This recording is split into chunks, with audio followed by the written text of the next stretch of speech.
starts next.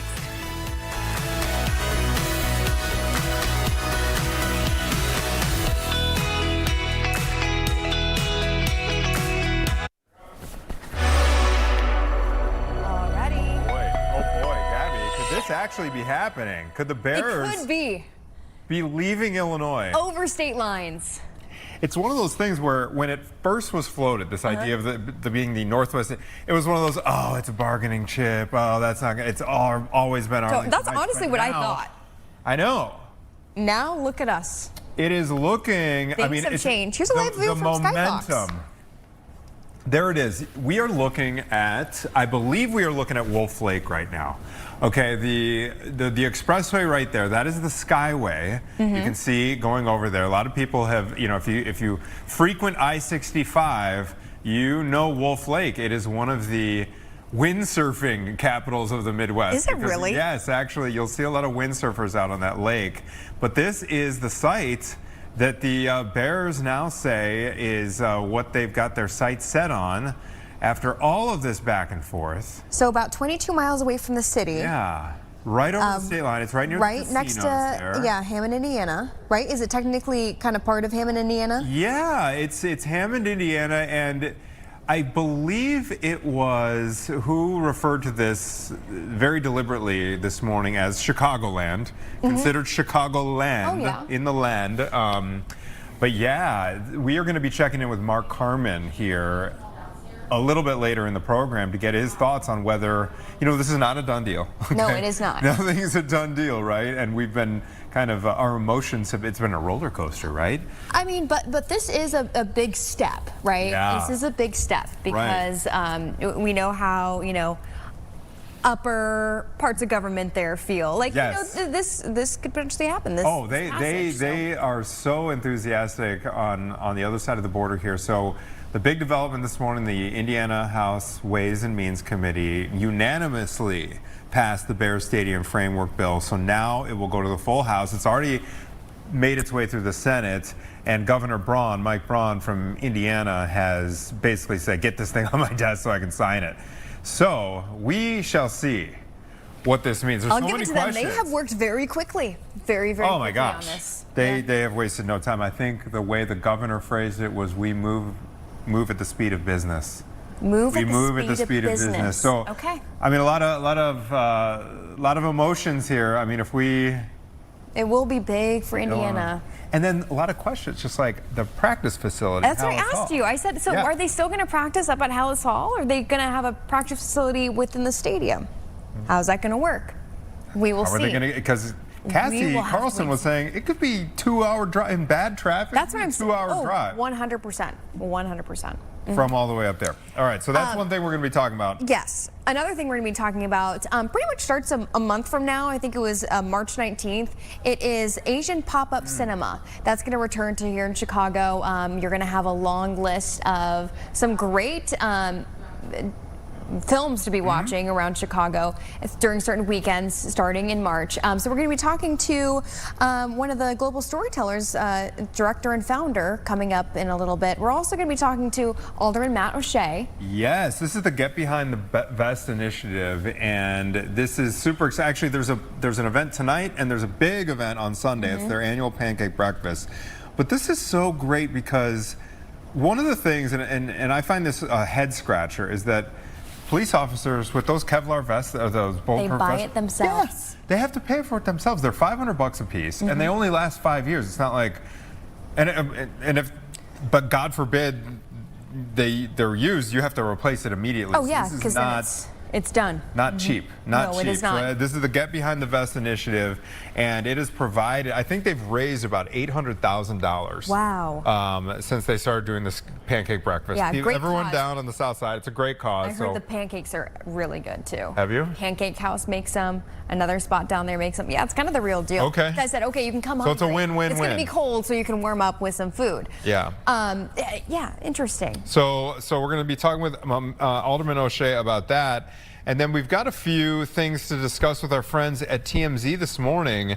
Gabby, you probably were not born when, and I remember my dad telling me about this when it happened because he was a news reporter, so it was all over the news. This is back in the mid-'80s sometime, but it was when Michael Jackson was shooting a commercial. I want to say it was for Pepsi, but we'll get all the answers coming up from TMZ, where he was shooting this commercial.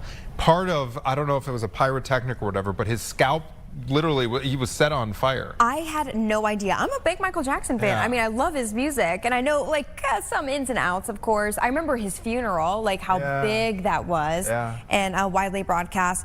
But I did not know the story. This story, and so it was one of those things where you heard about it. It made news. It made headlines.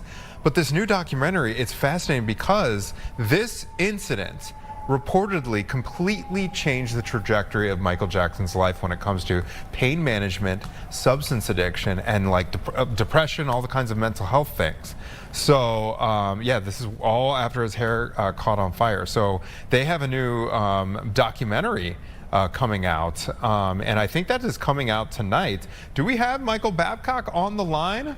We do. There he is. Michael, hey, good Anthony. morning, sir. Morning, guys. We have Gabby here. Normally it's me and Caitlin. Hey, Gabby. Hi, Michael. Good to see you and your Good to smiling see you. face. I always see you actually, but I never get to hear you because I'm in the wings getting ready. So my jumping jacks. Exactly. Warming up. Michael, this is okay. So I had heard about this when I was a kid. I was just telling Gabby. Yeah. What exactly happened with regard to Michael Jackson's hair getting set on fire? And what's news to me is that this really did change. It sounds like it really did change the trajectory of his life.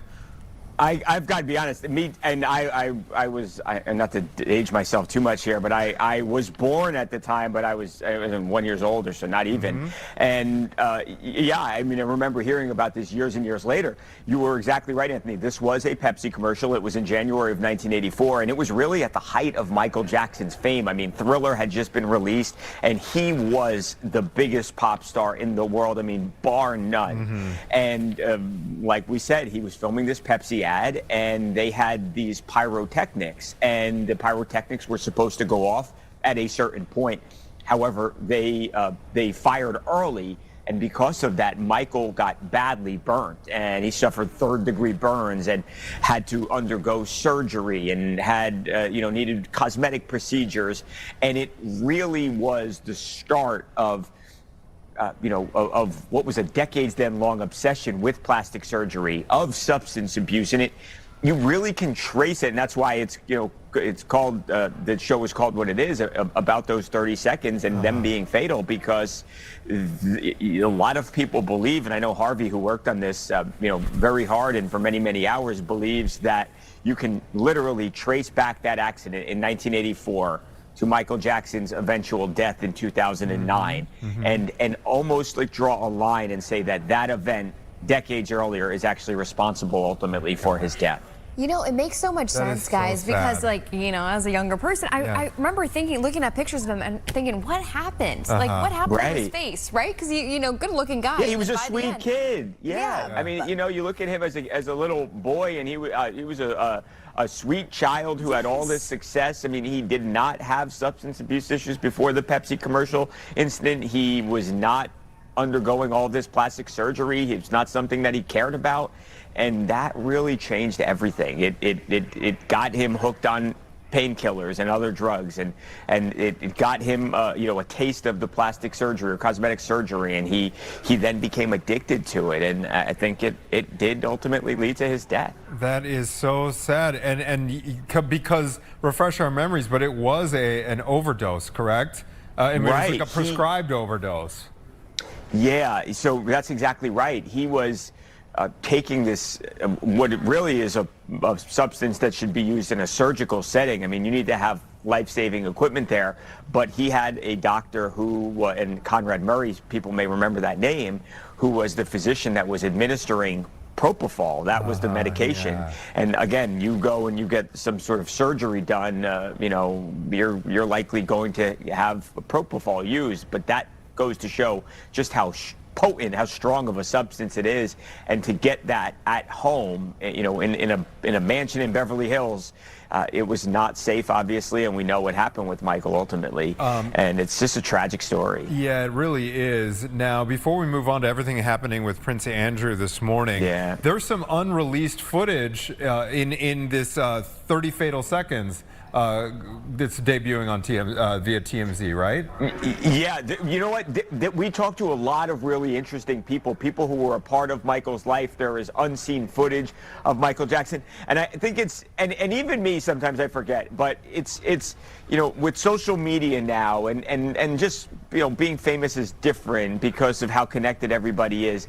But I mean, you want to talk about Taylor Swift being popular? I mean, I think that Michael Jackson was every bit as popular, and I think much more so than Taylor, especially again considering that there was no social media, there was no way for people to all get together online and talk, and people fainted at the sight of Michael Jackson. That's how famous he was. And yeah, there's a lot of really cool new unseen footage in this documentary, which is pretty impressive because you know, there has been, you know, there were cameras around the guy all the time, so to find something that hadn't been seen before is rare, and I think we've got some of that tonight. Cool. All right, Michael Jackson, 30 Fatal Seconds airs tonight right here on Fox. Let's talk about former Prince Andrew, because there was a new development this morning that we're reporting on our morning show.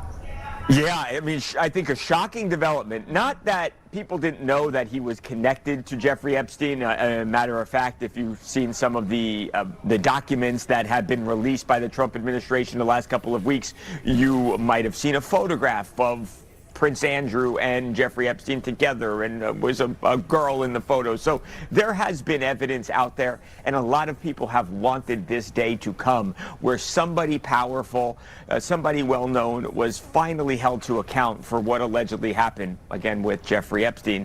And he is in custody right now. So now, like you said, he is not a royal technically anymore. Last year, he had his title stripped, despite the fact that his brother is obviously the king, King Charles, but he is no longer a royal, so he's got a regular old name just like anybody else out there.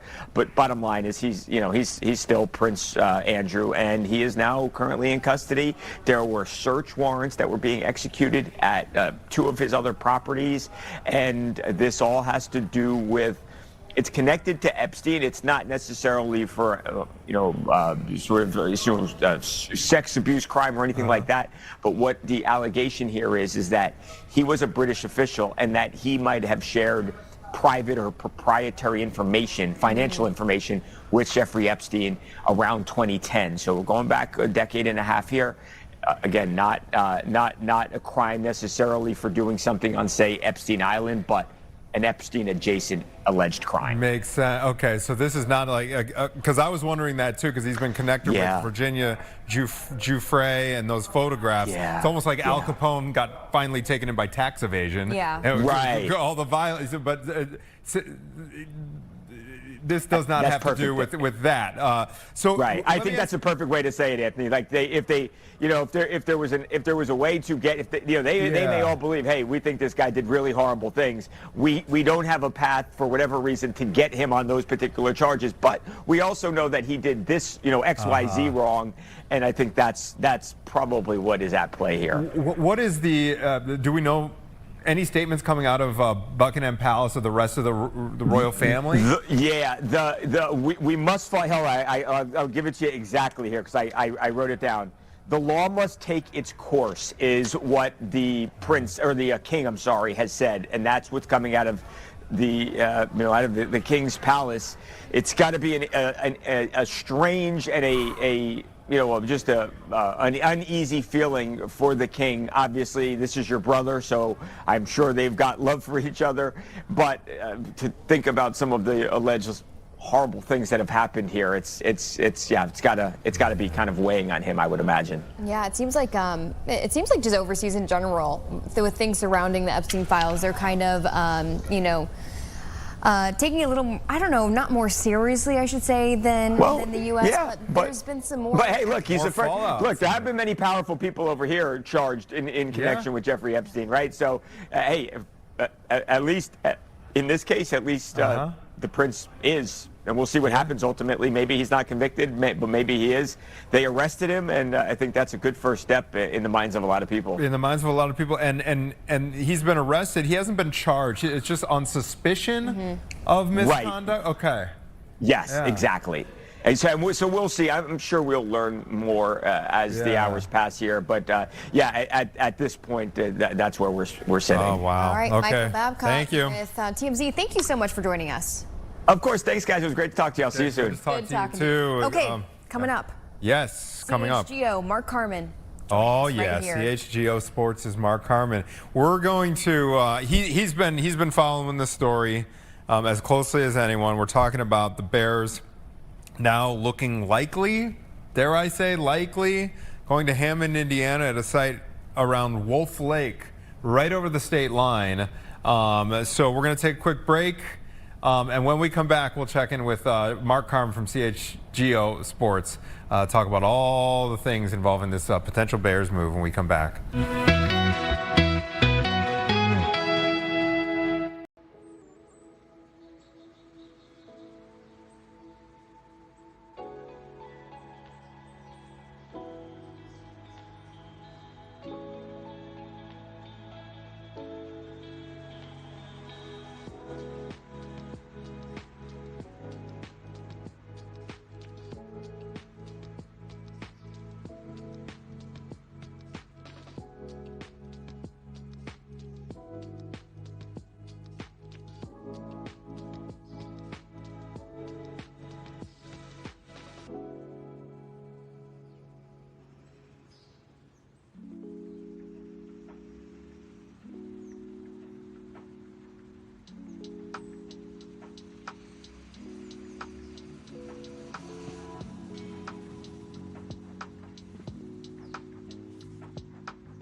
Chicago now. Oh, we have some big news that came out from just what, half hour ago or so? I mean, yeah, the last couple hours here. They're playing with us. I feel like it's so back and forth. Yeah, it was during the 8 o'clock show that we took a live listen in the Indiana State House down in Indianapolis, and the speed at which they're moving. I mean, it was one yay and yes vote after another. It passed unanimously, this the House version of the bill that provides a framework for the Chicago Bears to go across the state line and make their new home. This location that's in Hammond, Indiana, right near Wolf Lake. So let's rope in Mark Carmen with the CHGO Sports Podcast to talk to us about this most recent development. Mark, where is your head at with this? Well, Anthony, Gabby, good to see you guys. Thanks for having me. My head is at, look, I said this a long time ago when the Bears were going back and forth with Chicago and Arlington Heights. Hello, you need to bring in another state. You have to get some actual real leverage. And the Bears did not want to do that. They wanted to go to Arlington. Well, first Kevin really wanted to be in Chicago. There was no movement there, which was extremely disappointing to me, because what are you going to do with Soldier Field? I thought that was the best thing, to figure out a plan to get out of that enormous debt that is probably going to fall on all the taxpayers, which is a nightmare. Mm-hmm. That didn't happen. And then when it came down to Arlington Heights, eventually, with the Bears, like, hey, man, if you're getting no movement, bring in Indiana. They've been sitting there forever, dating back to the 90s. And once they got in there, my thought process was there's no way that Illinois is going to be able to offer the deal that Indiana is going to be willing to go to bring the Bears there. And I think that's where we sit today. So it's not done, but it seems like it's on the 1 yard line, 1 inch line here. And maybe the Bears could throw a Hail Mary and pull something off here, a la Caleb Williams dropping straight back, and or Illinois can do that. And if it's possible, but at this point, I'd be surprised.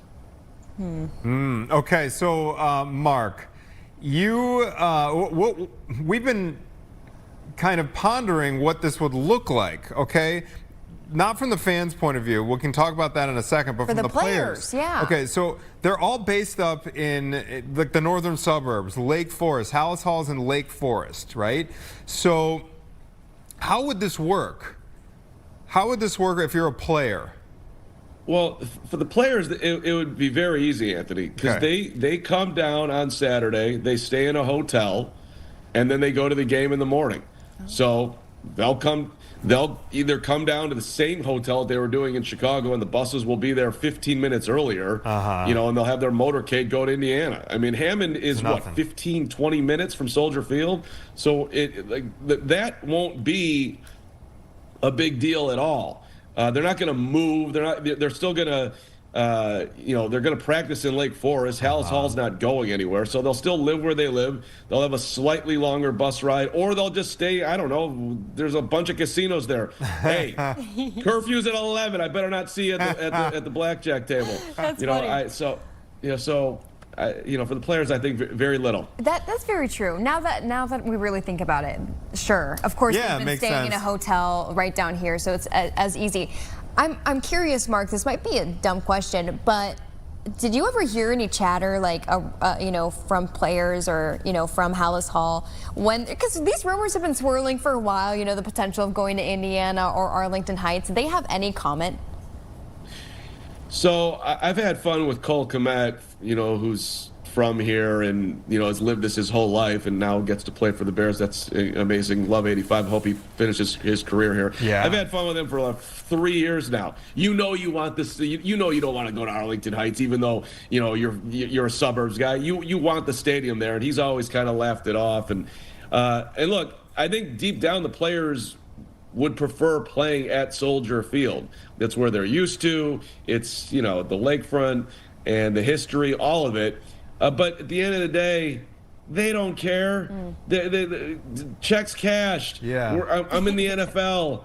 I'm going out to win a football game. They much care more about the money and winning versus where they're actually playing. Put playing time in front of all of that, by the way. So I literally don't think there will be one Bears player who will lose a drop of sleep over this. Got it. Okay. How about from the fans' perspective? What do you hear from your listeners about? I personally have a soft spot in I was telling Gabby before the show. My dad's from Northwest Indiana. He's from East Chicago. I got tons of cousins in Hammond. They're insane Bears fans. So I'm, obviously Gary has been blighted forever. That area has, could use a boost. A boost, right, economically. So that's me. What are you hearing from most of your audience, other Bears fans, in terms of what this would look like for the fan experience? So it's interesting, right? Like, if you're a northern suburb Bears fan, or if you're up in, I don't know, Fox Lake, and your routine was to take the Metro down, get off, get over to the stadium, and you've been doing this for however many years, which is a lot of people. That train is packed on a Sunday or whatever day they play. This is going to impact you. So now you got to drive. I assume you're not going to the South Shore. I don't even know where you get that or whatever. So this is, and then, how busy is the Skyway? And plus, if you're going that route, and plus it's expensive. Oh, it's, yeah. You know, it's $16 to get over that thing. That's $32 in addition to the 31% ticket raises that they've had the last 3 years for a team that, you know, hasn't exactly been winning Super Bowls, although this year was so phenomenal. You know, I get the raise in the offseason and all of it. But, you know, this is going to have a major impact on a lot of people that go to the games. And everybody complained about Soldier Field. I always thought that was overblown. You know, look, you can take the Metro downtown and get over there on a bus, or however you're going to do it. You could be on the L if you live on the city, get off at Roosevelt. Yeah, it's a long walk, but it's a fun walk. You go by the museum campus, like, yeah, okay, it's a commitment, but like, come on. Plus, you know, there's everybody that goes down in parks. So to me, this is going to put, you know, everyone's going to be driving. So that could be a total nightmare as far as traffic. I mean, I haven't done a ingress-egress study on this, but my take is that it's going to have a significant impact. Yeah. And, you know, to Anthony, what you're talking about is interesting from you know, will the Bears actually make a real investment in the community versus here's the stadium, everybody flies in on game day, flies out, and, you know, back in the day, for people who, you know, remember old school stuff, like in the Chicago Stadium, it was horrible around there. There was no real investment in schools and facilities and whatnot. So the Bears, you know, they do have the one positive that I can see in this, as far as like, hey man, if you were going to make it, you know, if you were going to make the green space around Soldier Field super nice, if you had gotten that, well, you should make a significant investment in Northwest Indiana for, you know, all the benefits you're going to get from this. You know, guys, I was really thinking, again, you know, like I'm paying attention to this stuff, but only a little bit. I was thinking of it just like a, you know, negotiation, you know, tactic, right? Yeah, I thought it was a bargaining chip, Yeah. Do we still feel like that? Has this made that much of a difference? What do you think, Mark, like, you know, for the next few months here? Do you think it'll really get Illinois' attention enough?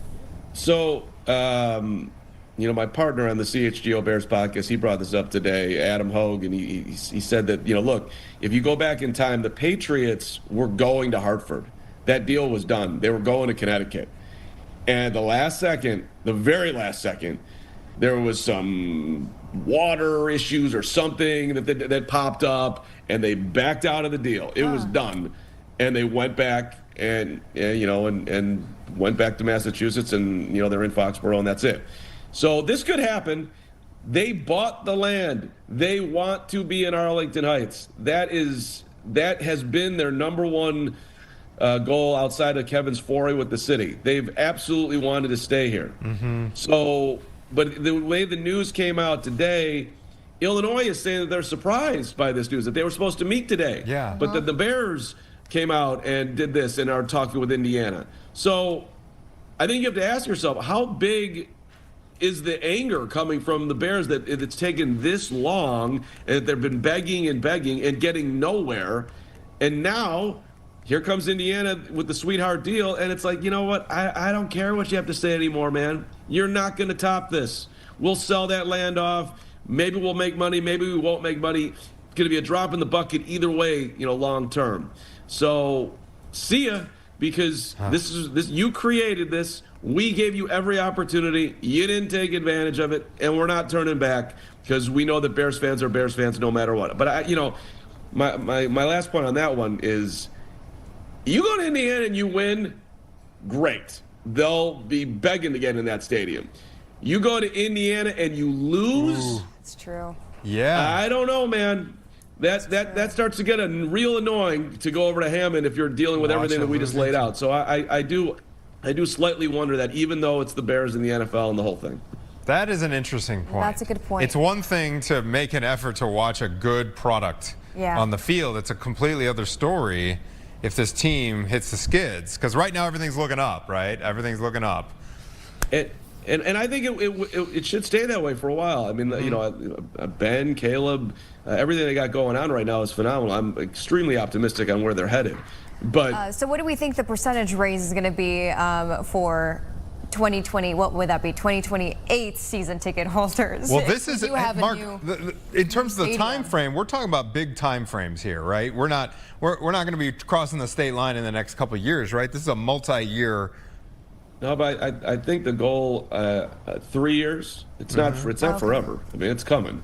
Their lease is up in 2033. They'll come nowhere close to that. Right. So I think, what we're 26th. Everybody remind me. I don't know. 28, 29, one of the two. I think it's in the 20s. Okay. Wow. Well, we shall see what happens. What's your gut saying at this point? Is it, Hammond, Indiana? If I had to bet right now, I think they're going to end up in Hammond. Yeah. As crazy as that sounds. I wish I would have been out in front on this a little bit earlier and just been adamant. Illinois is going to mess this up. My gosh. Everyone wants to kill on the Illinois politicians on this, and I get that it's super upsetting that they're leaving, and the Bears were trying to stay here, so perhaps this does fall at their footsteps. The other side of it though is look, making a bad deal and sticking it to the taxpayers, which I don't think this would have been. But on some level, I respect a state that won't do that. We're not just going to bend over backwards for. I mean, the Bears are worth somewhere between $9 and $11 billion. That's what the Seattle Seahawks are going to sell for. Yeah. At least in my mind, you should pay for your own stadium. Yeah. You don't want to sell off 10% of your 9 to 11 billion to get the 900 million you need. It shouldn't come down to Gabby and Mark and Anthony to push this through for you if we're being fair about things, even though they give a lot of benefit. But that's just that's not how the world works. I guess. That's right. Yeah, it's not true. reality. Mark Carman, thank you so much with the CHGO Bears podcast. Thank you so much, sir. Appreciate it. Take care, guys. Thanks for having me. Good seeing you, Mark. Thank you. All right, 10:30. We're going to take another break. Gabby, I'm excited to talk about this coming up. I've been getting into watching movies while I'm on the exercise bike, and I know these ideas, or a little date night. Yeah, exactly. Okay, so Asian Pop-Up Cinema. We're going to be talking with the founder and director coming up right after this short break.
Fox Primetime Hoops.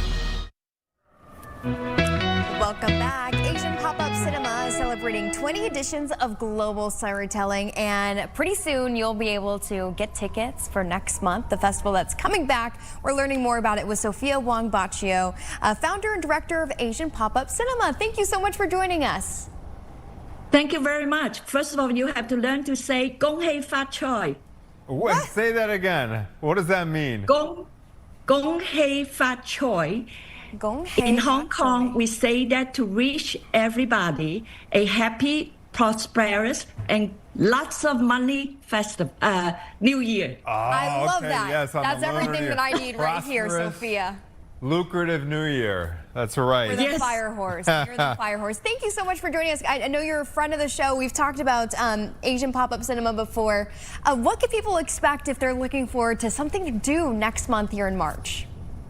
Well, between March 20th to April 12th, we're going to have 50 films, including short films. So not all of them are feature length. And they are all sprinkled during every weekend during that 4 weeks.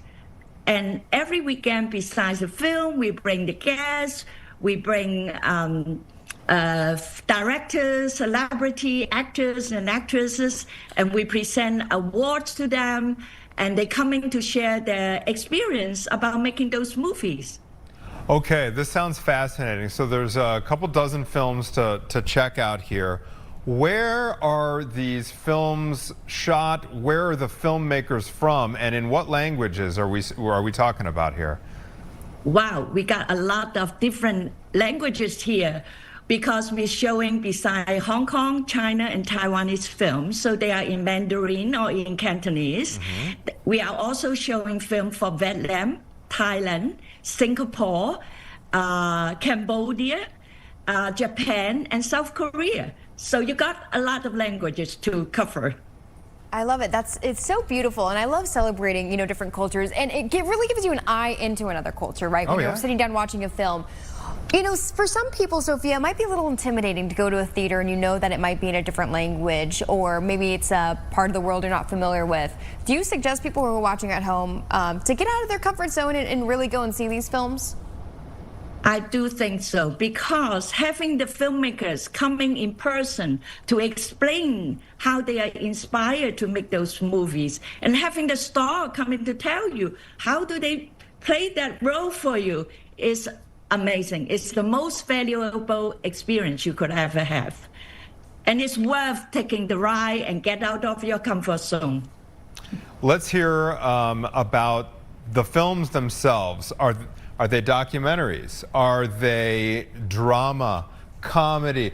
What kind of variety will the festival be showcasing? We're showing you everything.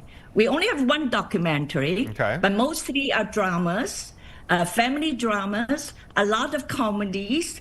A lot of them are, there's a few animation, and some of them are children film for a change, which is something new we are doing, because we check out and find out that there are more and more very talented actors in a lot of Asian films these days and playing the protagonists, and they are carrying the load. And one of my actors have to come with the parent because they are young. So I think they are wonderful to have them here and share their experiences with you in the cinema. I was looking at the website earlier and I saw the whole lineup, the different weekends, who's going to do what. Do you have a couple of names, either, actors or filmmakers who are going to be here that people can ask questions after the film? Can you just maybe a couple that you can note for us? Well, the opening night film Gigi Leung is very famous in Hong Kong. She is a Canton pop singer, and she's been in the film industry a long time. So we are giving her an extraordinary actress award, honoring her. The centerpiece is a Filipino film made by a Taiwanese director about a Filipino migrant worker going back home to Philippines and her experience back home. So the actress is coming, and she's another very prominent TV celebrity, and her name, besides being an actress, her name is Angel Aquino, and she's coming for the April 2nd film, and the film is named April too. Okay. And then the last film that we have is directed by N.G. Uchida, who's a very famous director. In fact, if you watch the Netflix series that he's doing, he's one of the directors credited for this show. It's called Naked Director. So he's coming to show the last film, which is a hilarious film about some assassins have to come accomplish a mission and yet they have to become a dance band first. Oh, That's quite the concept. That's Makes quite sense. the concept. It's so popular right now. We've been taking a look at some footage from what looks to me like a family soccer movie or football movie. What is that one? Tell us about some of the clips we've been seeing. That's the one is Pass and Go, the opening night film. Ah, okay. Okay, is this are the film about Gigi Leung is playing this executive. It's in the wealth management, and she had a fallout. She was going down, but in order to come back, she have to try to woo this very wealthy man to support their bank or something, But this little team of football players, they are the underdog. They are not professional players, but they together fight for Atlantic glory. So it's a very sweet and wholesome sport comedy. Okay. That is so cute. I love that storyline. Yeah, We're gonna have to check that one good. out. All this this is happening, I think, at different venues, correct? Where you can watch some of these films. I gotta ask also, why is Chicago a good spot for this festival? Well, Chicago defines who we are, I think. I think the diversity here, vibrant Asian communities, and strong support for independent film push us to champion bold, authentic storytelling. And so that in return, we bring all these global films and Asian voices to Chicago. And we also bring the celebrities to Chicago from Asia. They all have millions of followers to Chicago, and they can experience our beautiful city firsthand and then share with their fans. And so that people all know Chicago is an interesting city to visit, and it's definitely an international arts hub. Absolutely. Well stated there. What advice do you have for someone who has not been to the festival before? I know there's a window of a couple weeks here to check out some of these shows. What do you want them to know if they want to make it around and navigate this festival? Well, first of all the films are shown only on Thursday, Friday, Saturday, Sunday. And we program all the family or children film or animation film over the weekend so that you can bring the family over. So you can look. For people who know a little bit more about Asian film, they are following certain films, the heart a little bit more, how do I say, with interesting actors and directors are shown on Friday night or Saturday night. So that's how you navigate. We start having everything online with ticket sales on, what is the date? February 21st. So go out and get your tickets early. And we also have some film that we stage at our cultural partners. We have some films at IIT. We have some films in the western suburb at the Taipei Cultural Center. We have some films in Evanston at the Rotary Club there. So, and they are mostly free and open to everybody. Cool. So we want to spread it out. So in case you don't want to come to the city, you can also come to other neighborhoods to check out our films. That is so great. I was just going to say, you're spreading the love. That's That is great. really good. I live in Wilmette, so at the nice Evanston easy option, drive. maybe I'll see if Maggie and I could do a date night. Sophia, you were so cool. Thank you so much for Thank joining you. us. One more time, website for people to go to find tickets. AsianPopUpCinema.org. Okay. Nice and Got easy it. for you, everyone. Sophia Wong Baccio, thank you so much, and I hope it is a wonderful festival. 12th time they've done this. Thank you so much. Thank you very much for having me. All right, thank you Pleasure so was much. ours. All right, coming up, we're going to be talking about a very interesting breakfast that's going to be And a happening. very important cause. It's going to be cold this weekend. This is going to be something that's going to warm you Yeah, up. February is a little, it's making a little bit of a come. It's not going to be too bad. No. But we love a good, hearty, stick-to-your-ribs breakfast. All right. It just makes it so I can have an excuse for eating so much. There you go. There you go. And there's a major pancake breakfast happening Sunday morning. It's all for a very special, important cause. We're going to find out all about it from Alderman Matt O'Shea when we come back right after this.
Right for you.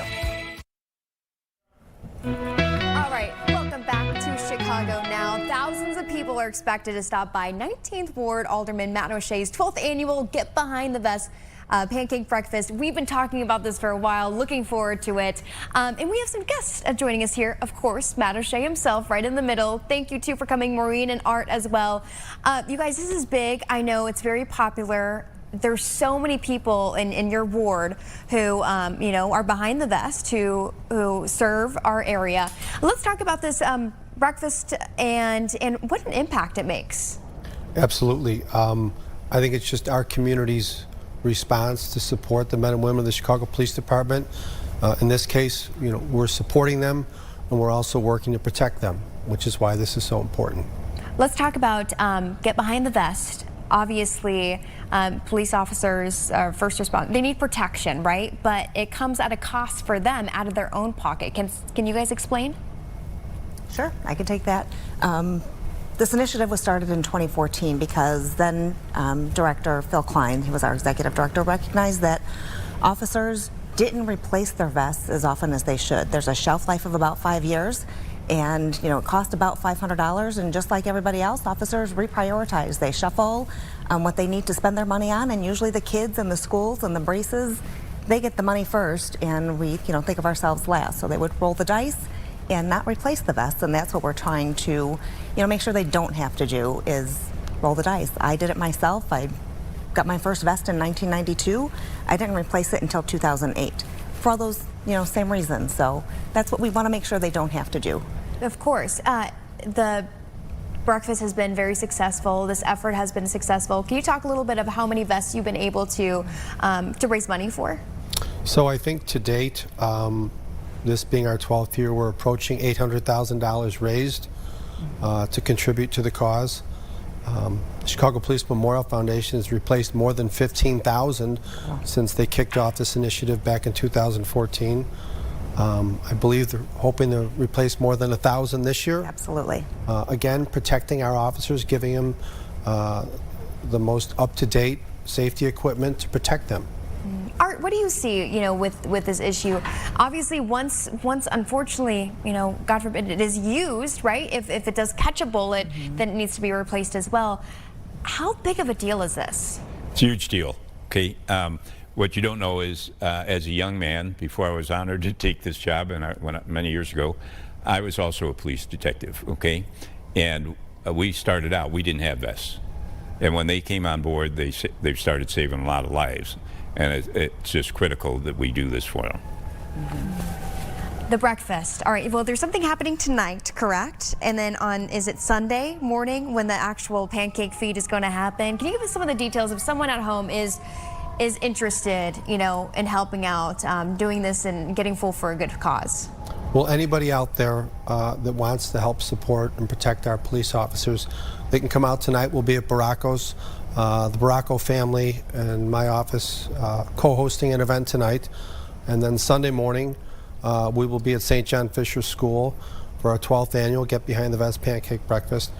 Please come out and support, thank a police officer, make a small contribution, or go to cpdmemorial.org and make a contribution if you have a lot going on the next few days. You two with the Chicago Police Memorial Foundation, do you find that people often easily step up to support you guys? I mean, Chicago's a different city that way. Coming from another part of the country, I just see there's so much pride, especially, on the South Side and especially in your ward, where people come together. It's part of the fabric of their community. Tell us about some of the, support that you guys get from Chicagoland.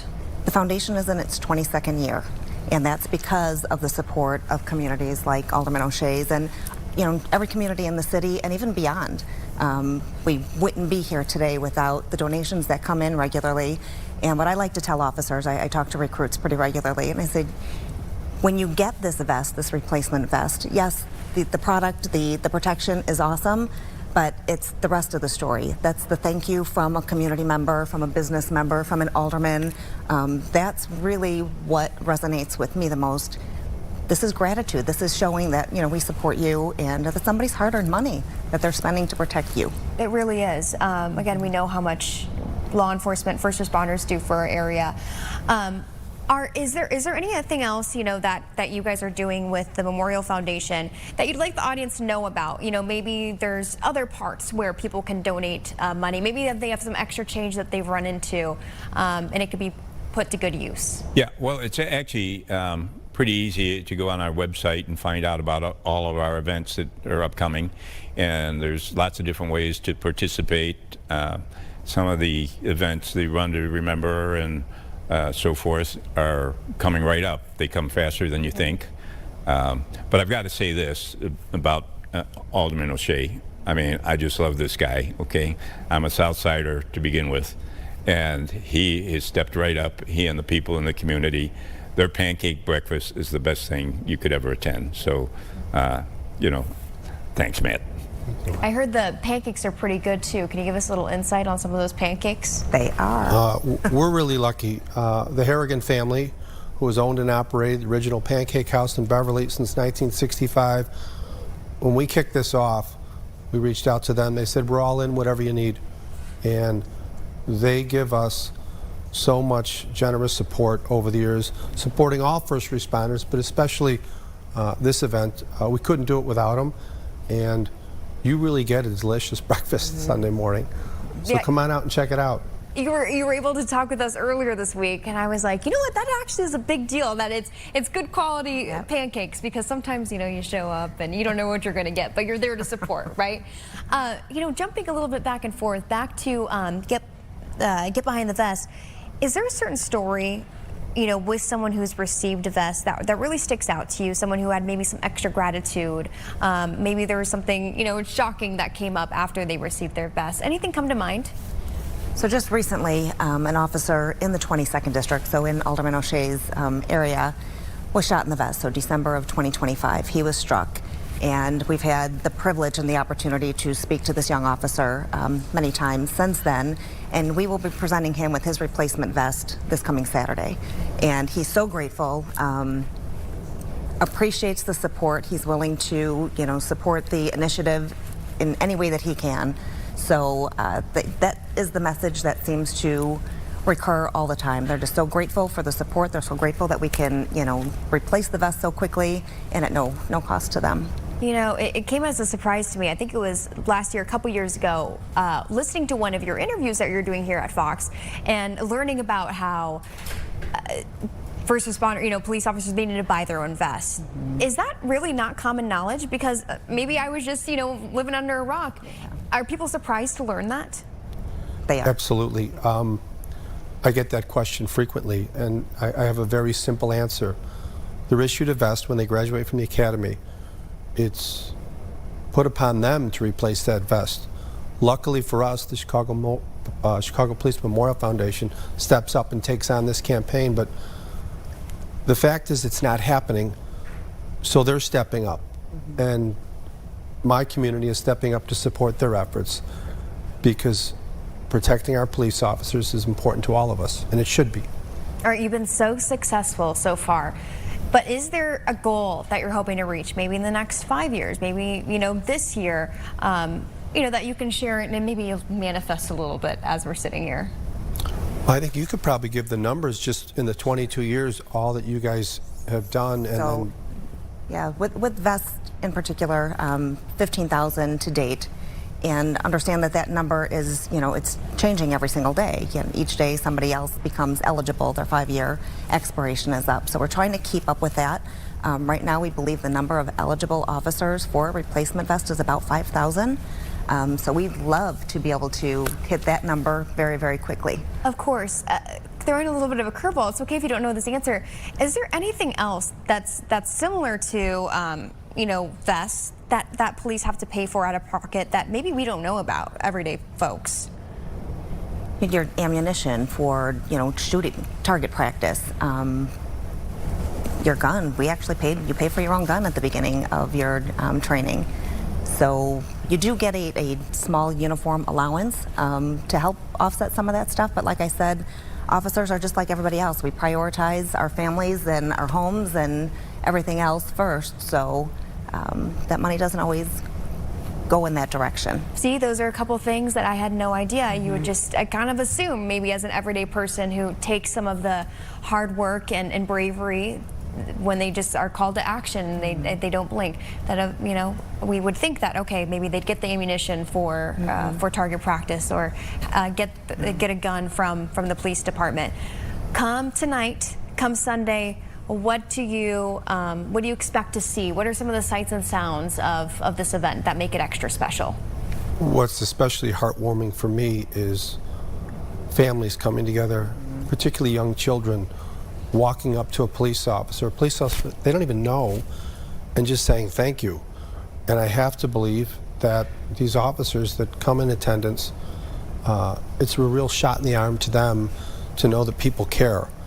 You know, I don't want to get into politics, but there's so much ugly rhetoric in the world right now that now more than ever we need to stand with and support and partner with law enforcement. And in this case, our tagline has always been, we protect those who protect us. I love it. It's so powerful. Thank you guys so much for coming in. We really appreciate you. One more time for people at home, where can they find more information about the event happening this weekend? So this Sunday, 12th Annual Chicago Police Memorial Foundation, Get Behind the Vest Pancake Breakfast at St. John Fisher School in the West Beverly community. If you can make it out, we'd love to have you. You're going to get a delicious breakfast. If you can't, please go to the Memorial Foundation's webpage, cpdmemorial.org, and make a donation. All right, Alderman Matt O'Shea, thank you very much. In the middle here, Maureen and Art with the Chicago Police Memorial Foundation. Thank you guys so much for joining us, and thank you for what you do, the service that you provide to keep us all safe. Appreciate that. It really Thank means you. a lot. All right, we'll have much more Chicago Now right after this break.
Weekdays on Fox.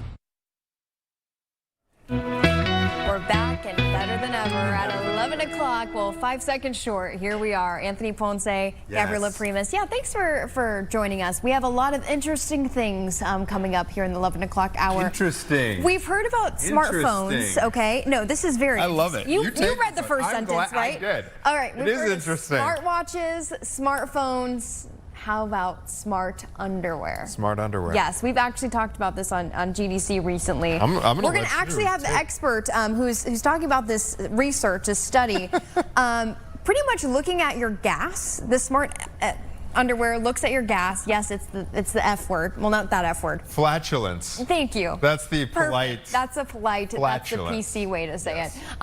Essentially, to give you the gist, it takes your gas.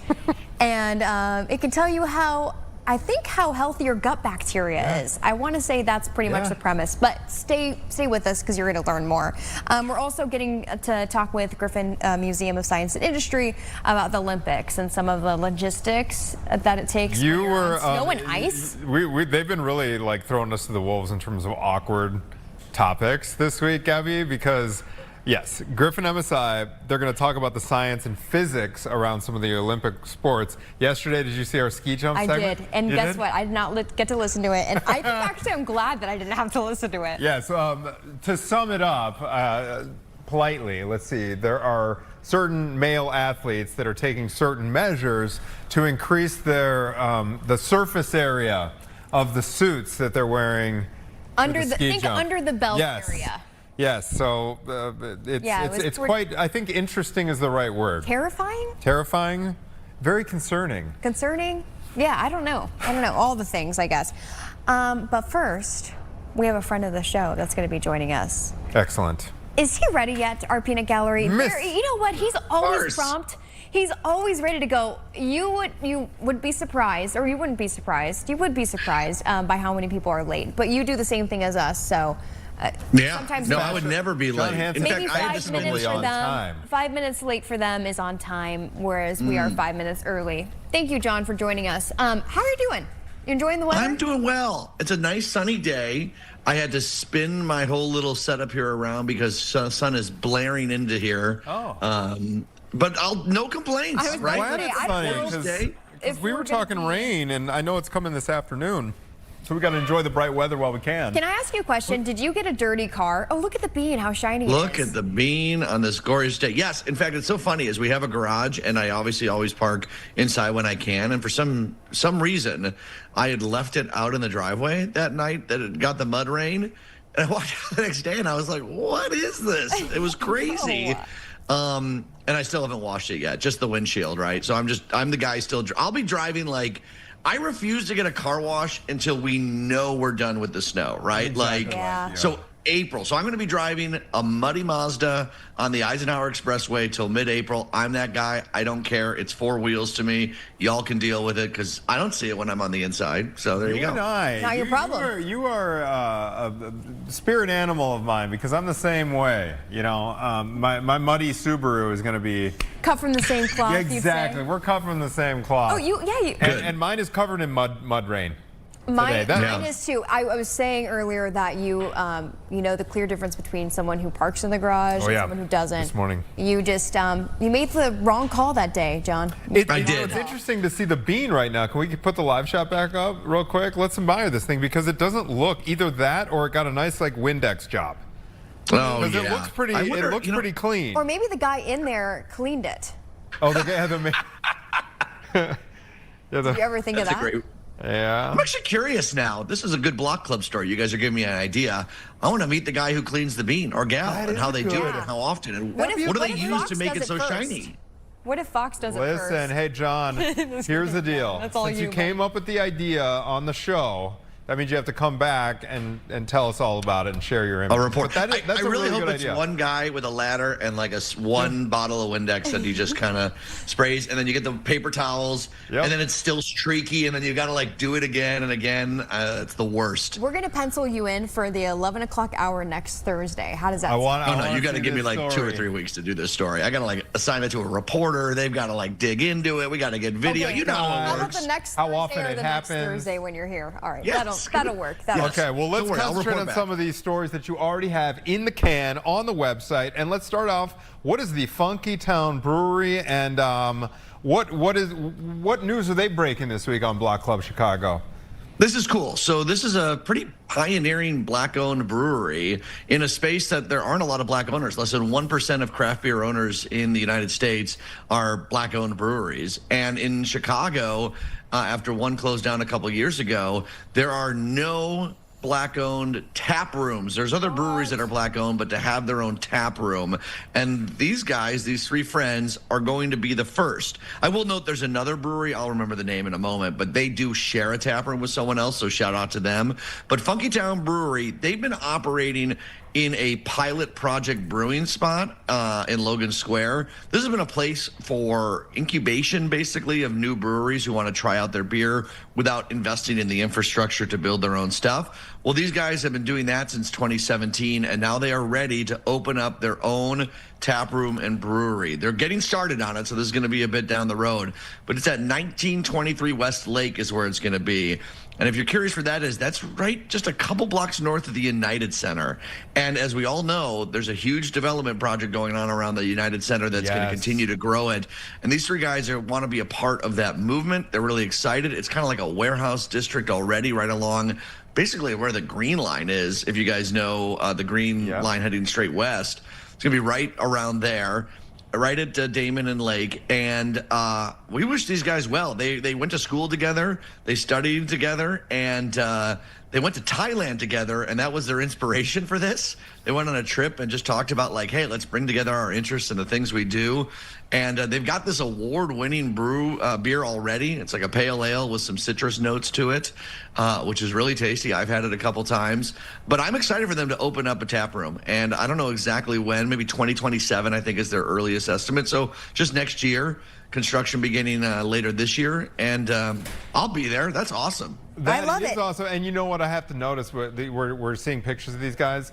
They've grown perfect beards. Oh, they look which is a requirement. actually really cool. If you are a beer brewer, right? I think you have to grow a perfect beard. You have to have perfect facial hair. And they have nice, great big smiles, too. They're actually stoked to be there. Yeah, that's right around my neck of the woods, so I perked up when you said the address. Hey, can we try the product before the opening of the tap room? They sell beer now. The beer is already for sale. It's part of their pilot project brewing. They've got their signature beer. I'm trying to look for the name of it. I forgot, but it's like their main pale ale, and you can buy it in some certain stores. You can go to their pilot project brewing area right now and try it in Logan Square, and then they'll probably sell this in some of their other beers that they have there too at the new location when it opens. But they're already for sale now, so you can imbibe on it anytime you want, Anthony. That sounds like a date. Beer. Yeah, I'm curious, John. Were you talking about Moore's Brewing with that? Because I love them. They have great stuff. Moore's Brewing. I'm forgetting what neighborhood they were in. I went to their opening.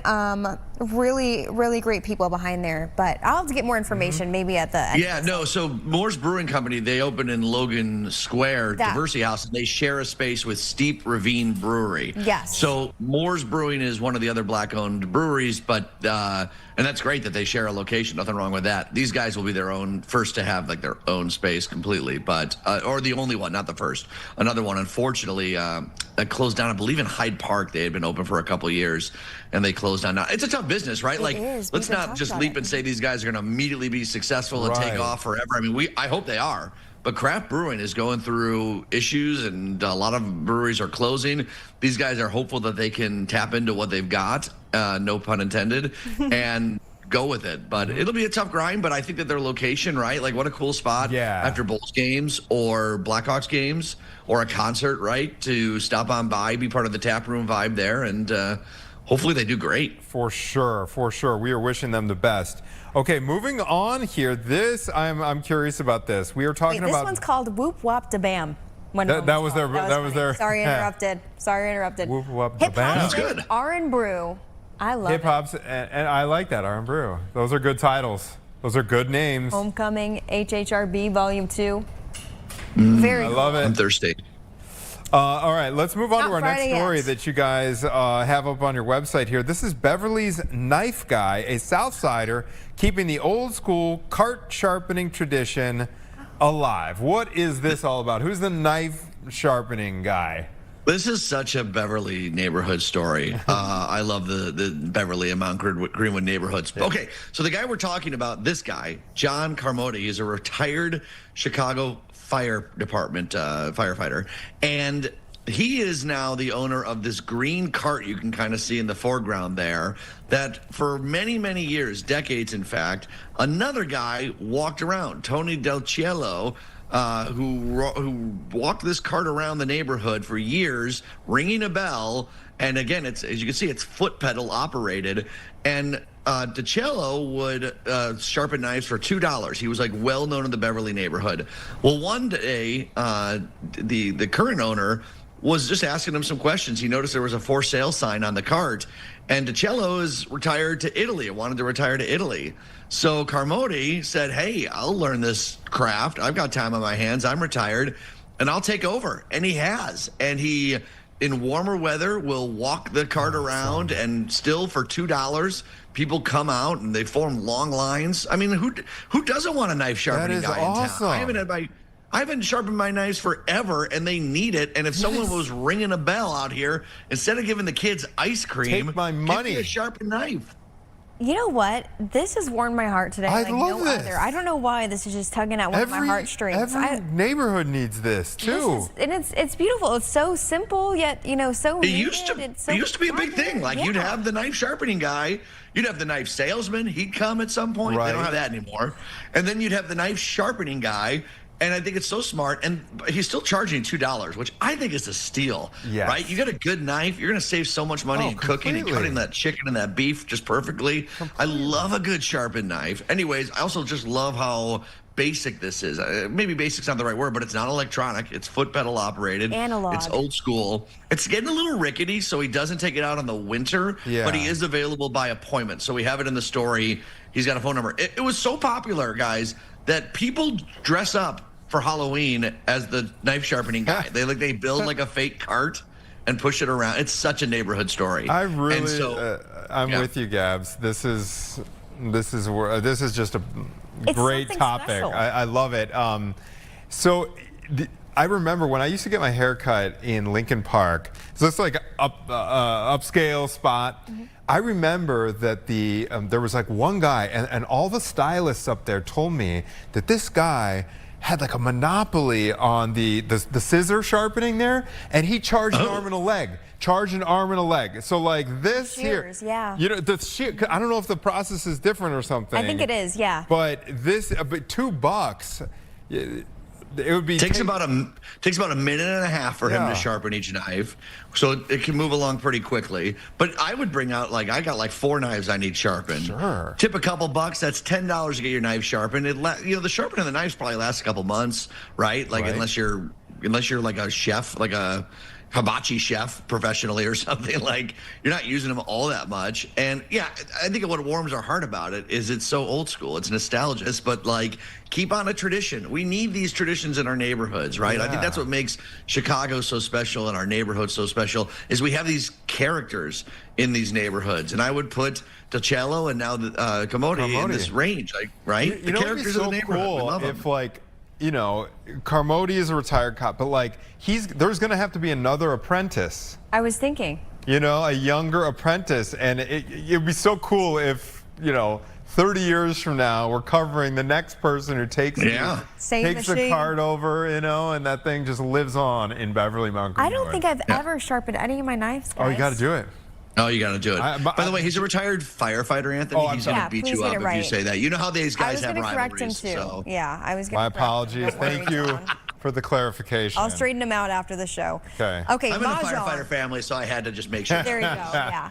Right there, our Jake Hamilton's in the wings right now. He was playing Mahjong yesterday, and it is so popular. I love the different colorful sets that you can have. I saw that there is some kind of storefront, I don't even remember where I was, where I saw a Mahjong dedicated store recently. Ooh. Yeah, so Mahjong having a moment. Yes. Okay. So this is a quirky story. First of all, I don't know how Mahjong is even played. I would love to learn how to play it at some point. But that is having a Chicago moment. And you might say, well, what does that mean? Well, there's now a bunch of groups that are popping up all over the place playing Mahjong. And in fact, Eventbrite, which, hosts like events, and that's where you can buy tickets or RSVP for events, they reported that Mahjong event listings in our city increased 233% in the year 2024 alone. 1 year, more than doubling the amount of people playing Mahjong. It's obviously a game that goes back centuries, originally a Chinese game, but like different cultures have different rules. There's Filipino Mahjong. Jewish women really were like the drivers of Mahjong in the United States in the 1940s. And so there's a couple different organizations. Mahjong Chicago is one of them. New clubs that gather for weekly get-togethers. And I love it because it's a little bit like a book club, right? Like, yes, the books are the important part of gathering together, but drinking the wine and sharing moments and sharing gossip, that's really what it's all about. I feel like Mahjong is the same way in many ways. It's a way to connect, get together, and chat with each other. And I think there's like an image in our head of like, well, maybe it's because it was old Jewish women that used to play it, but that's like what's in my head. I remember George Costanza's mom used to play Mahjong a lot in Seinfeld. Right. But it is a very diverse game now across all cultures, ages, genders. It's like a thing that is becoming a thing, and it's having a moment.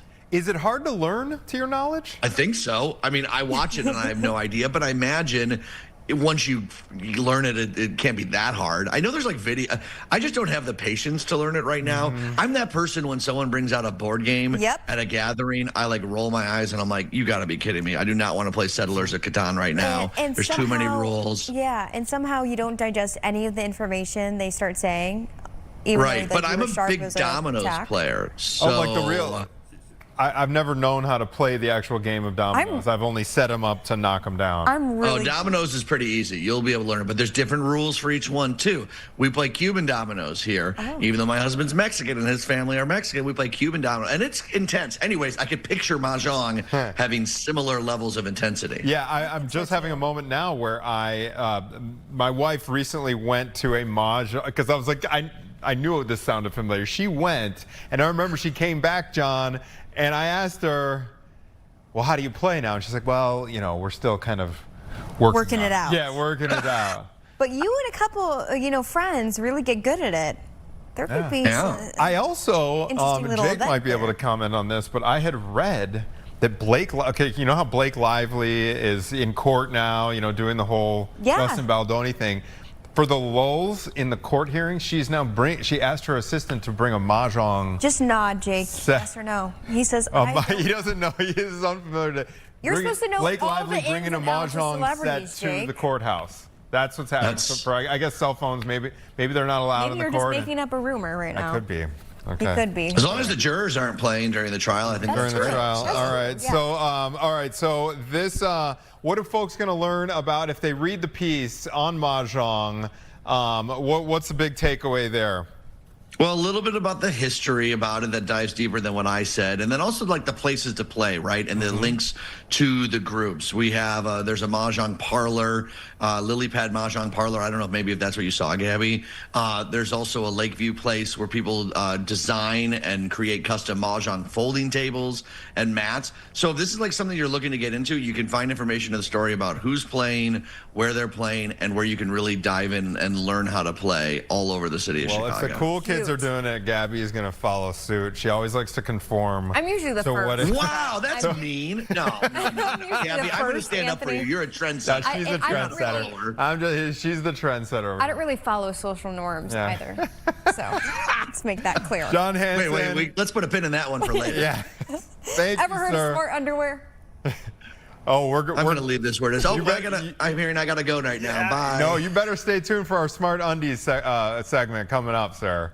I will be watching. All right, thanks, John Hanson. All right, we're going to take a quick break. Yes, when we come back, I get to hand the reins just in time over to Jake Hamilton to talk about this passing gas study. You guys are going to be talking. Anthony, we have a perfect chair for you. we bring out another. Okay, we're at a third chair. Brown one, no pun intended. All right, we'll be right back with Chicago Now right after this.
TownBrewery.com.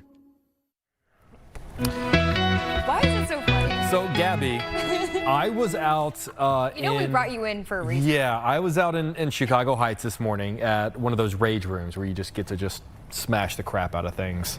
And on the drive back, I received a phone call that said, hey, can you jump into the 11 o'clock hour of Chicago Now? And thank you for coming in.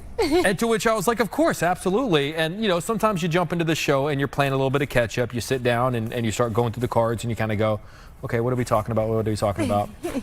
Yeah, All right, we brought you in for a reason. Actually, this is all set up because we know you have a problem. And we want to make sure that we can take care of it. You know, I rushed to be back for this show, right? Like, you'd be solo doing you'd be doing this show Han style if it wasn't for me. I came back to help you. So funny. Okay, we got to grow up. Everyone passes gas. Everyone passes gas. But how much gas is too much? Without laughing. How much gas? The way I've never known that Gabby Primus turns into a 5-year-old at this topic, because I wish you could have seen her giggling. Which is funny because we brought you in for this. Yeah, like that's all the other segments, Block Club Chicago, all like, you know, but this is the segment that I rushed back on the freeway. So pretty much this is the answer I think at least we're trying to answer, because we were talking about this actually on Good Day Chicago the other day. Smart underwear has been invented and it essentially tracks how much gas people are letting off. So we're talking more about it. Just don't look at me. Just don't look at me. We're talking about it with Brantley Hall, an assistant professor who is leading this research. Brantley, I'm so sorry I can't keep it together. But is it a thing that's, yes, obviously there's this medical aspect to it and there is this serious aspect that we're going to talk about. Yes. But is it a thing that people are allowed, whenever we're talking with you, like Gabby can't keep it together, is it a thing that people are allowed to giggle about before having an actual conversation? I think so. It is really good for engagement. We are studying microbial metabolism, which is pretty boring. But microbial metabolism leads to farts. And so, you know, that's why I'm here today. I hope you're ready to learn about farts. You know what? Have you seen the device? You're the best person. Oh my goodness, that is Jake's size. So it's just the circle. I volunteered to be on this show with you. That's so interesting. Okay, so you're with the University of Maryland. You are the one working on it, one of the assistant professors who's leading this research. Someone puts that on, just explain it all. Like, you know, put it in layman's terms for us. This is pretty much, is it tracking gut bacteria, like the health of you? Or is it just like, okay, we need to know how much people, you know, let go of gas? That's a great question. And so most of the gas in flatulence is produced by microbes in your gut. So we're trying to better understand microbial metabolism and also understand what the baseline of flatulence should be. 1 in 5 people reports excess intestinal gas. But we don't really know what normal is. There's only been a very few studies using very invasive methods or patient-reported measures. So there's nothing like a Fitbit for farts. So we invented the smart underwear to objectively measure human flatulence. How much of sort of the hurdles of coming up with something like this and doing the studies and doing the technology and the science behind it is potentially getting people over being uncomfortable talking about the topic? Because I'd imagine there are also a lot of people that just don't want to talk about the topic, whether it be about themselves or about other people. So is it I mean, you mentioned there not being a lot of studies and there not being a lot of sort of facts behind it. Is it because it's an uncomfortable thing for some people to talk about? It's a great question. I've actually been surprised about how freely people talk about farts with me. My inbox is now filled with people telling their stories about excess flatus sometime in their lives. And more than 3,600 people have signed up for our study. So, you know, there might be some taboo around it, but it's something normal and something I think we should talk about. So, you know, if you have an interesting story, maybe think about joining the Human Flatus Atlas and seeing if your amount of farts is normal or not. And by the way, you too can participate. I can ship over some devices right away. I got to be honest with you, Brantley, we're not allowed to accept gifts, but I appreciate you. I do appreciate you offering. Girls don't pass gas. We'll know that in our study. We have balanced male-female participation. Okay, all jokes aside, you guys have been tracking this, 5 years? How much progress have you made? You know, what are some of your findings so far? Yeah, so our first device was huge, and we've been able to shrink it into something pretty small. We've been surprised. In the medical textbooks, you might see 14 flatus is the reported number. Our average is 32 in the studies we've seen so far. And I'll let you in on a secret. We've seen someone farting more than 175 times in a single day. So I was very surprised about that. That was more than has been reported previously. But we also see people who fart very little. We're trying to learn how their gut microbiome is composed and how we can kind of transfer that knowledge to other people to help them eat healthy, high-fiber diets without experiencing excess intestinal gas. Is there a cause? What is the point for concern, I guess? You know, I'm concerned about the person who's... I mean, well, yeah, like, is there a point where you should go, okay, maybe you should genuinely, again, jokes aside, you should see someone about this. This is an issue. This is a problem. Yeah, it's very hard for people to give a specific number right now. Sure. And that's one of the key things we're trying to research in this study. By enrolling hundreds or thousands of people, we can try to better understand what normal is. But right now our device is research use only, so we won't provide any medical advice yet. But maybe we could in the future. Okay, so you have that little piece. Does that come? So you have to buy the piece of underwear, or get the piece of whole underwear with that already attached, or can you attach that to any of your underwear? It attaches to any type of underwear. So, yeah, all types of underwear. You bring your own underwear. We'll just give you the device. And is it an app? Does it connect to your phone? Like, I'm so curious about the technology behind. Yeah, it's a Bluetooth microcontroller. So there's an app like a Fitbit on your phone, and you plug the device in and it transfers the data over, and you can see your history of flatus in real time. Wow, that is just so interesting. I want to know your background. How did you get to come to this research? What have you done in the past that's kind of brought you to this moment? Because this is very, very interesting, I will say. Yeah, I didn't set out to be a fart researcher. I'm a microbiologist, and my lab studies functions performed by gut microbes. So one of the important functions performed by gut microbes is gas production, and that's how we ended up here. And what do you think would surprise people about some of the information that you've gathered so far? And you mentioned, there being literally thousands of people who have signed up to kind of learn more. Like, have there been surprising revelations that have come through already? I think that there's people who can eat healthy, high-fiber diets but not have a lot of flatus is a huge surprise. We have no idea how the microbiome of these people is doing that and the mechanisms for it. So there's a big scientific gap here. We're really interested in exploring it further. I'm curious just because, I'm thinking about how it's a big problem, or like we often hear it's a big problem that people aren't getting enough fiber, enough nutrients, or eating enough whole foods, a lot of processed foods. Just with your expertise, how serious is that, our whole society is kind of changing the way that we eat? How long term is this going to affect the human body? It's a great question. And I'm not a medical doctor nor a dietitian, so don't take this as medical or dietary advice, but maybe 95% of people eating a Western diet don't eat enough fiber. And fiber is correlated with so many good things. Like, for example, we see the kind of increasing rates of colorectal cancer in younger people, and there's a kind of an inverse correlation with fiber consumption. So more fiber, lower rates of colorectal cancer in some studies. There's been some recent studies that showed that fiber consumption leads to natural GLP-1 production. It makes you feel full after you eat, so you can eat fewer calories and feel full. Fiber is really good, but a major barrier for people switching from their Western low-fiber diet to a healthy high-fiber diet is the GI symptoms that they experience. I bet you both have had some day when you ate a bunch of beans and a salad and you had some pretty bad GI symptoms afterwards. So we're super passionate about finding ways that we can help people switch to a healthy diet without all the negative GI side effects. Does smell matter? I mean, you're not, well, some are just like, is that person okay? Are you guys tracking that? Can the device track that, or just purely how many let go? And also the duration of each one too. Does that matter? Okay, so that's a brave question, and you're gonna hear it here first. I believe silent but deadly to be true. So protein degradation can lead to malodorous flatus. There's probably lower total gas production. So it's like a small amount of volume, but very malodorous molecules.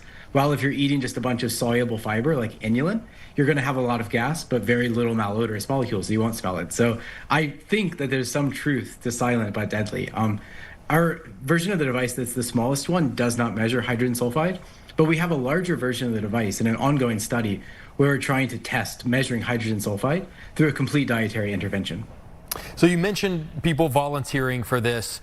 Maybe someone has someone in their life that they think should be participating in this. Do you allow for people to sign up other people, or does everyone have to sign up themselves? No, you have to sign up for yourselves. It's important for consent. Okay, fair enough. And really quick, one more time, can you walk people through how they can sign up for this, how they can get involved, and you know, really just the ultimate benefits of doing something like this?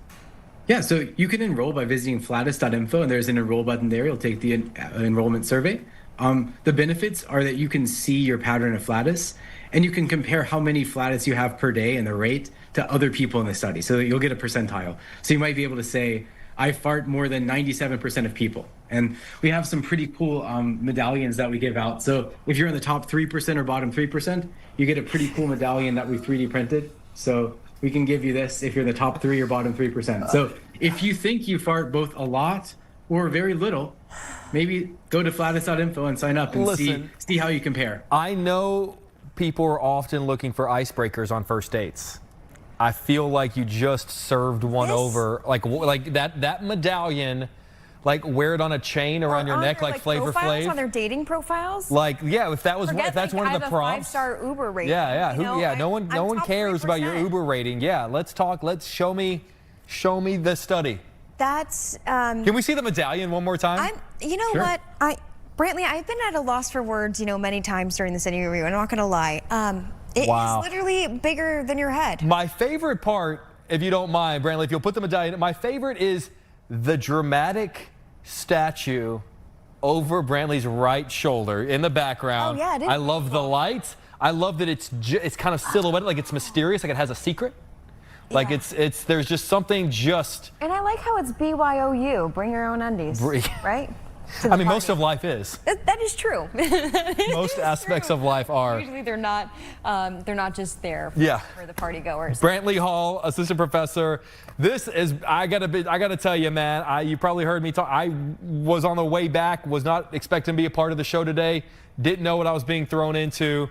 This was something, man. This was, I learned a lot. Thank you. Yes, you are a great sport. You really are. I was so immature on the first half of this interview. I think I've redeemed myself. Have I? Oh, you asked amazing questions. Hey, look at you. Look at you. I am a true professional, Brantley. All right, thank you. We appreciate you, buddy. Thank you. Have a good day. See, that's a dangerous game because then people are going to do like competitions with one another where they're like, oh, I bet I could be the top 3%. Right. I often think about, you know, there are a lot of, you know, live shots and stuff that I won't do, you know, like, hey, Jake, go out and do this, or Jake, go out and do that. And people, you know, when they ask me why, I go, because if I walk out of here and I get hit by a bus, what's the clip that you guys are going to pull to use for my obit package? And I have a feeling now this segment is what you guys are going to pull. The best of. For my, the best of me. And they're going to go, where is that one segment he did that one time with Gabby? Yeah. That was aggressive, though, getting hit by a bus. And I see a bus right now, so it's all. There, of course. That's logistically speaking. Watch yourself when you cross the street. Okay. Coming up. Yeah, we've got a great segment coming up. Are we doing it now or are we going to break? Break, for the love of God, we need a break. We'll be right back.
Welcome back. Just about 11:38. You know, so I was watching another network the other day because the Olympics are on another network, and I was watching the Olympics, and without even knowing that we were going to be doing this segment today, I was looking at some of the things that the snowboarders were doing, all those guys, and my mind went to the understanding of physics that these guys have to have. These guys and girls have to have is unreal. And we're going to talk about that because when you're watching the Winter Olympic Games, there's so much science behind that gold, that silver, that bronze. John Llewellyn, Griffin MSI Senior Exhibit Strategist, is going to talk with us all about it.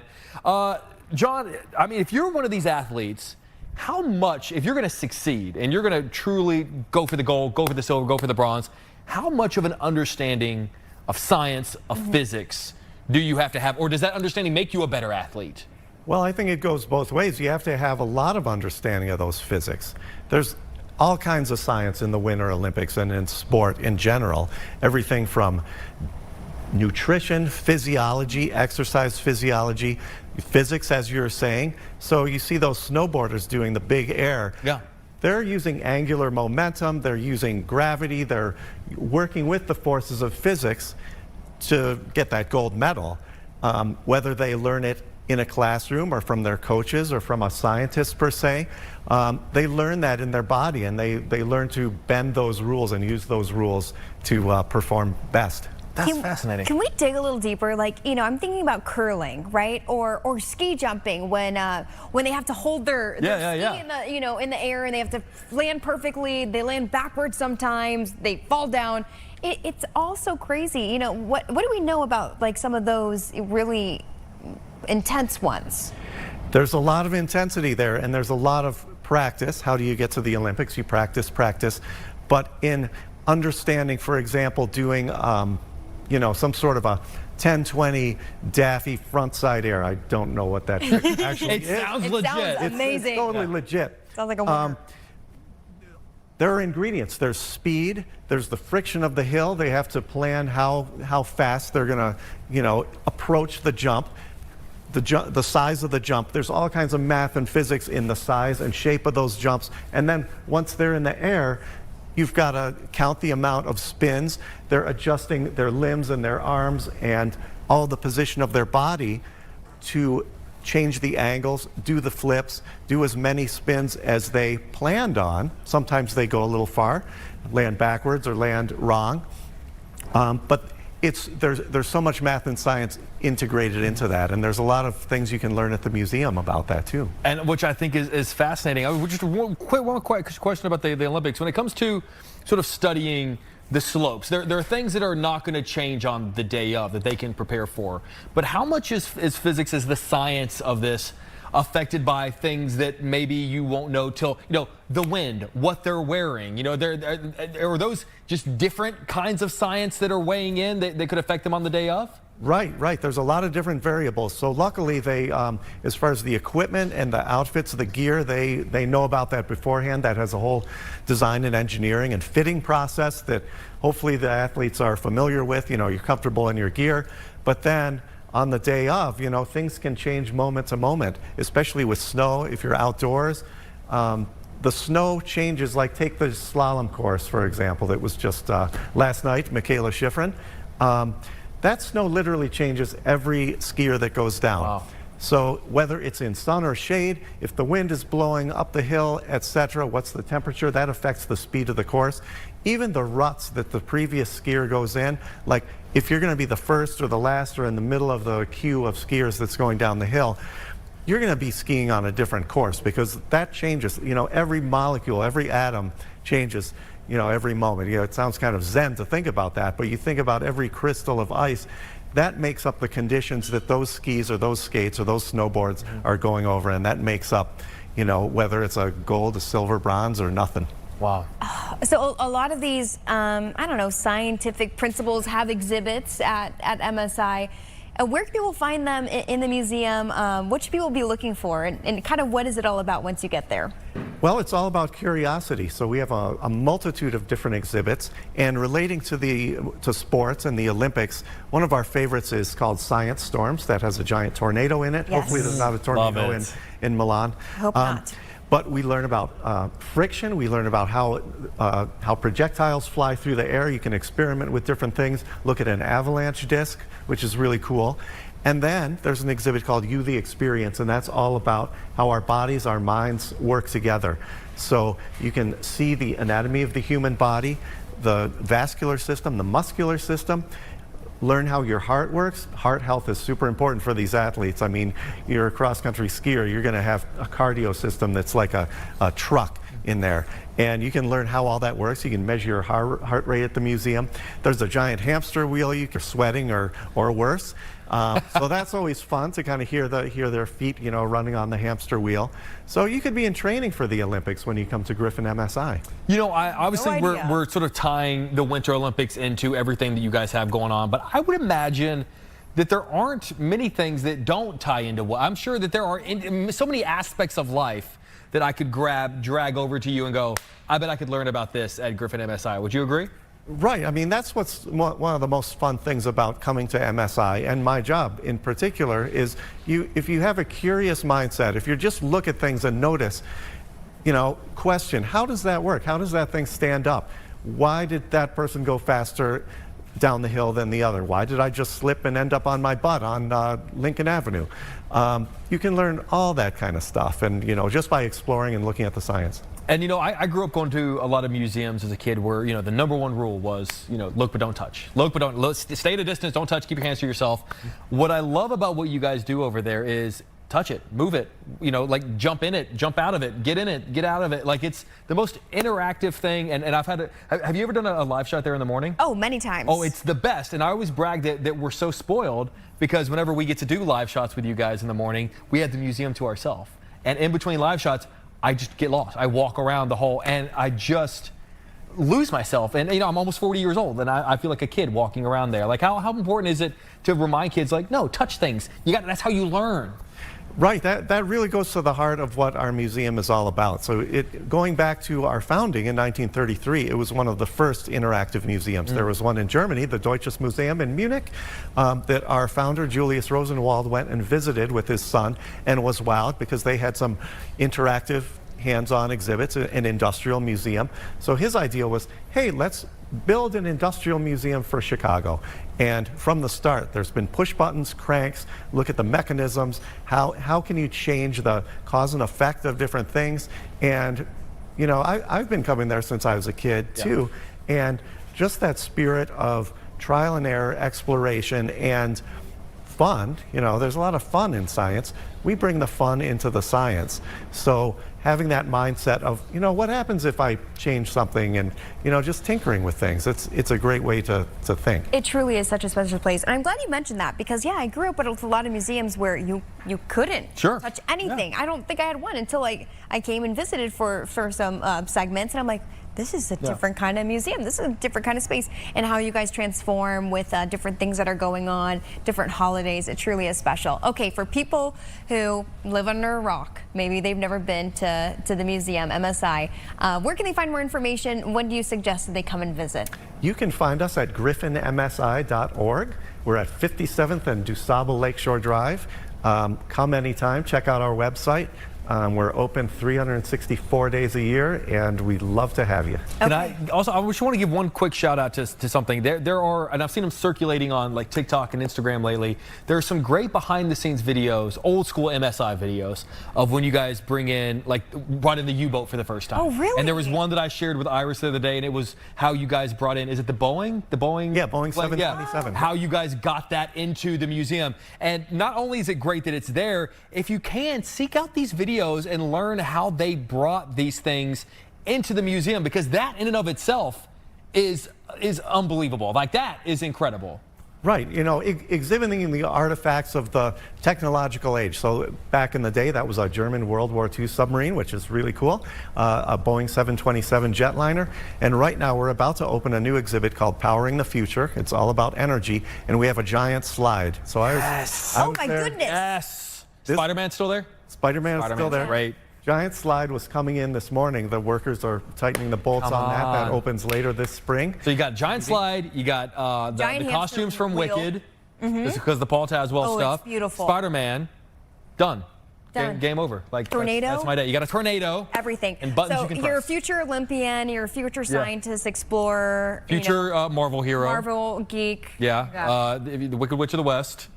Anything's yours at MSI. Okay, thank you guys for joining us. Thank you, John, for coming in. We'll have much more right after this break.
Force.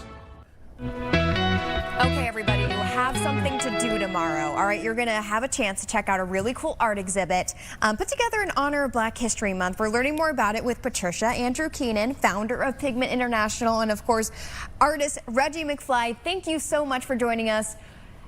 Amazing piece here. I was telling you, Reggie, that I was looking at some of your stuff earlier this morning. It has so much texture and it really truly tells a story. Before we get to your piece, let's talk about this art exhibit. What can people expect tomorrow?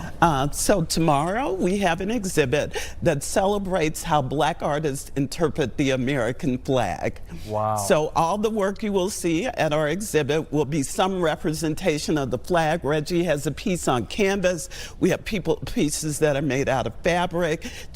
We have one piece that's 11 feet wide and 8 feet tall.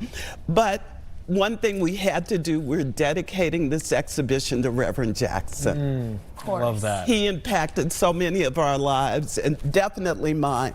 And I found a picture of him with an American flag, so tomorrow we're dedicating this show to him. I love so that. beautiful. You know, you said a great word, which is interpretation. Interpretation. Yeah, you know, the American flag.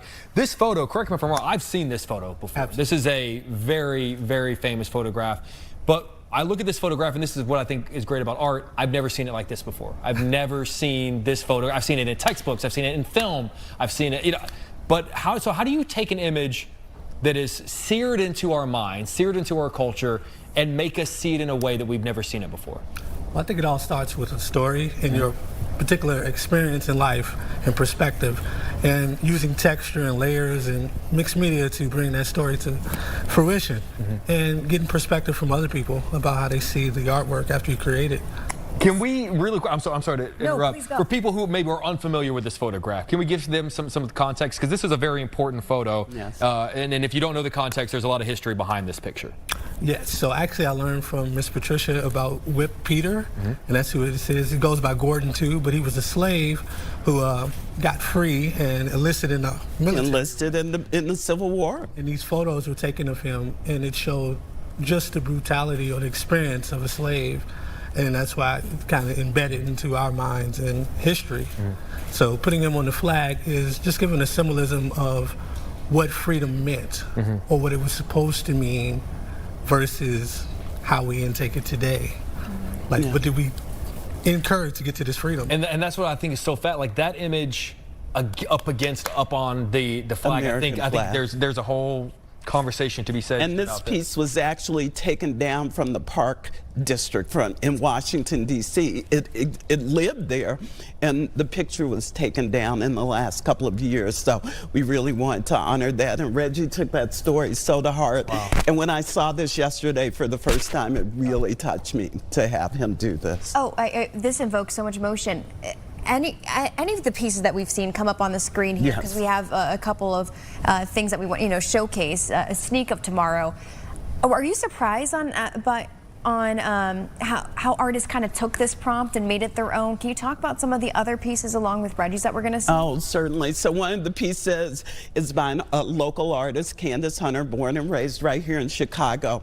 And she actually mixed media from an African mask and interwove that into an American flag. The piece that I told you about that's 11 feet wide by Robert Louis Clark, it's on board. It has these embedded elements of headlines from when Barack Obama became president of the United States. So if you look closely, you'll see all the newspaper headlines in Chicago that heralded his becoming president. Gosh, one features, I think I saw it past the screen, we have these beautiful young women who are interpreting the flag and what they see. So I think these artists have done an amazing job, and we are just so pleased to be able to bring that show to the Joe B. Art Center, and they've been wonderful working with us to make this happen. Forgive me if this is a stupid question. Are the pieces for sale? Can people come and purchase them and bring them home, or are they just display? They are for sale, not all of them. Sure. Robert Louis Clark's flag is not for sale. And actually, the print of that is now in the Obama Presidential Center. He donated that to the Obama Presidential Center. You could get a print of it. Sure. But some of the works are for sale. Most are for sale if you are not. This is definitely available. It is for sale. Absolutely. You jumped up on that one, man. This is going to be a big ticket item. Reggie, I'm curious, is this part of your normal work? I said that I looked at some of your pieces earlier this morning. What do you usually do day to day for people who want to learn about you as an artist? Well, first of all, I'm visually impaired, so that's a big part of my story, and using these different textures to give a different light on art. Like, a lot of people think they can't make art, but if anybody couldn't make art, it would be me. So day to day, I just take different stories from our lives and I try to express it in art. So that's a big part of my day and my life. Wow. You know, there are different exhibitions that, when I've spoken to people about them, they've said expressions like, oh yeah, I just want to pop in really quick and kind of fly through it. And I go like, then maybe don't go today, maybe go the next day. And I was just this piece alone. You could stand in front of this piece for 30 minutes and have a conversation with someone about it. And I feel like if someone's going to come out to this exhibition, give yourself the time. Give yourself the time to not just look at it and move on, but have the conversations, or just let it resonate. You talked about you seeing this for the first time. I did. Let it sink in for a second. And Reggie didn't mention, you just had the gentleman from the MSI on. He has worked there as well. Wow. So, but I would say that we'll be there for a full month. Tonight will be a lot of fun. There'll be things happening up and down the building. But come back, spend some time, learn a little history. Yeah. Yes. And the event is tonight. To Friday. Friday night. So on Friday night. from 7 to 10. Glory Art Exhibit. Yes. How beautiful. What a nice name, too. All right, one more time for people at home who want some more information. Is there a certain place that they can go online or certain thing that they should follow to get more info? Absolutely. Pigment, INTL. We're on Instagram. We're on Facebook, all in the same way. Pigment, INTL at Gmail if you want to send us a message. But we'll be at the Joe B. Art Center in the Bridgeport neighborhood on 35th Street from 7 to 10 on Friday, February the 20th. I have a feeling after giving this particular piece some TV time, it might not make it to the exhibition. Well, we'll put a red dot on it. We won't let it go. It'll be red dot. So if you come see this piece and you fall in love with it and you go, God, I have to have it. Look at that red dot on there. It ain't yours. You're not taking it home. Reggie, congratulations. Yeah, congratulations. And you so too, much. Patricia. Congratulations Thank on you. such a beautiful event. I know that it's going to go so well. And if you can't make it tomorrow night, then you have the month to go and see Yes. Glory Glory Art Exhibition. All right, thank you guys so much for joining us. Thank you at home for joining us on this Thursday. We will see you on Friday. Have a good day.